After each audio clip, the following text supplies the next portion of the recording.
Now we're going to go into how to accelerate our potential growth and the benefits and the risk factor and all about investing with Chapter 8. Section 8.1, preparing for a savings or investment program, kind of just getting ourselves started off. We're also going to go into risk level and the 5 components of risk as we go along with this chapter. This video we will watch in class, so you can ignore it. We'll start this off tomorrow. But getting started, and money needed to get started. Before investing, you want to make sure you have an emergency fund. So outside of putting money into your savings account, you want to set up what's called an emergency fund.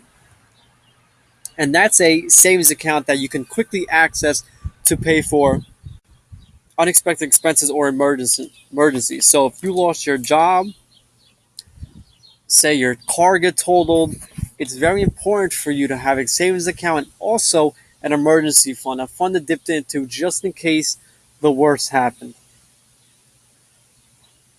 And even small amounts add up. Even when you put little by little, say $50 or $25 into an emergency fund, over time, if you're making those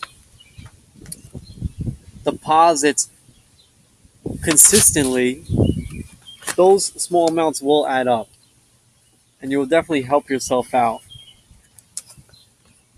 A good way to think about saving for your emergency fund and when we go into saving for investments and investing is think about it as paying yourself. So as soon as you get paid, of course, your gross and taxes get taken out of.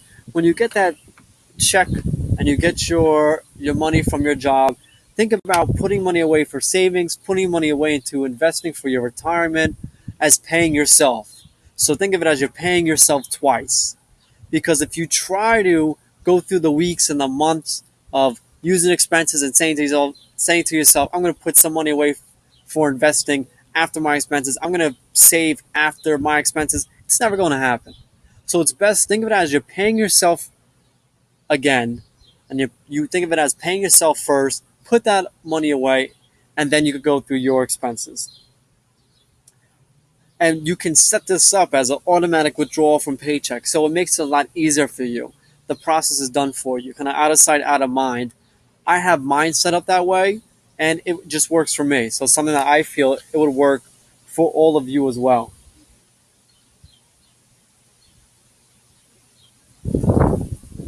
Safety versus risk, and this is what you want to weigh when you're investing. And with investing, you can invest it safe, or you can invest it very risky. You can increase your money very fast or increase your money very slowly, depending on what you invest in. But with investing, there's always the chance that you lose your value, and honestly, you can lose your entire investment. Ask your parents what happened to their 401ks and their retirement funds and just their investments from the year 2008. Ask them what happened during the years 2008, 2009, when the economy took a really big hit. And they'll tell you majority of investments decreased and they lost a lot in value. So when investing now, you want to weigh safety and risk. Safety being where if you lose, the chance of losing money is very small. Risk, okay, you cannot be certain about a profit. Those are the two factors, safety and risk, that you want to weigh. Usually the higher the risk, the higher the reward, okay, but you also have a higher chance of a loss. If you invest 100% of your money in stocks, which are very risky, okay, you can double, triple, quadruple your money, but you can also lose it very quickly. When you have a high risk investment, that is called a speculative investment. Just other terms I want you to get used to. When you invest something that's very low risk, that is a conservative investment. So terms I want you to be aware about. Now, depending on your investment, it varies different types of risk. As if you look on your right of this chart, the high risk are also, besides stocks, which can vary, you can see that in the middle, High risk are commodities, precious gems and metals, collectibles. Okay, so if people collected stamps or collected baseball cards or collected those state dollars, coins, okay, the state coins, those collectibles are very high risk usually. What can vary if you're looking in the middle is your stocks, mutual funds, real estate. If you know of anyone who buys houses just to fix them up and flip them, that can vary either as safe or risk. And what's a safe investment is government bonds, savings accounts. Okay, if you have a savings account, there is really zero risk of you losing your money. If you invest in bonds, there's very low risk because bonds are backed by the government. So this is a good chart to see the different types of investments and their risk levels. And really, only you can decide how much risk you're willing to take. Are you, if you want to invest in stocks because you want to make more money, I should say, that's fine. But can you stomach potentially for 2 to 3 years losing value and then gaining value and dealing with that wave of highs and lows? So only you and knowing your personality can you determine how much risk you're willing to take. Are you able to be okay with whatever money you invest not really making much but never losing, such as putting it in the bonds? Or are you okay with potentially one day waking up and you lost 20% of your investment? It's a decision that you have to ask yourself. And this goes into asset allocation, how much you want in stocks, bonds, depending on your risk level, looking at this chart.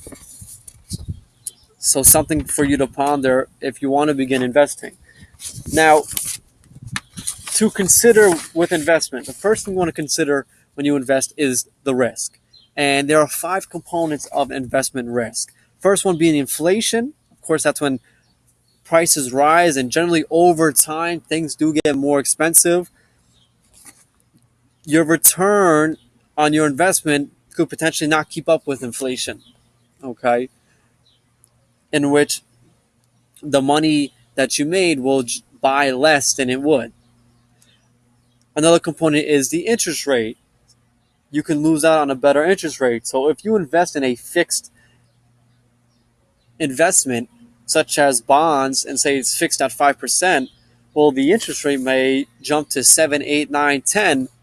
You can lose out on that interest rate because you're locked in on that bond for so many years. That's a component of risk. Third one is business failure. If you own stock in a company, that company could fail and your investment value decreases. It happens. Fourth is Fourth component is financial market.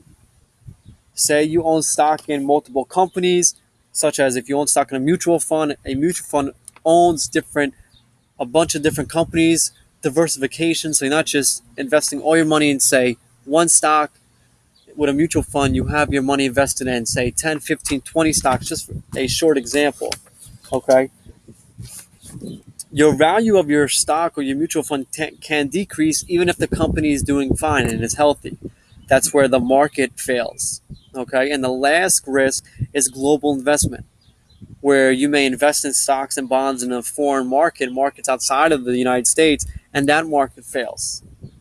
Okay, so components of risk that you need to consider when you're looking at investing. And this chapter is really for when you get that first job, when you start putting money away for retirement in a 401k or you open up an IRA, and considering all of this. So more so a chapter for the future, but a situation that I just came into play just recently, and I'll tell you my story in class, but a situation that's going to affect yourself. And then lastly, investment considerations. We will conclude with this in class.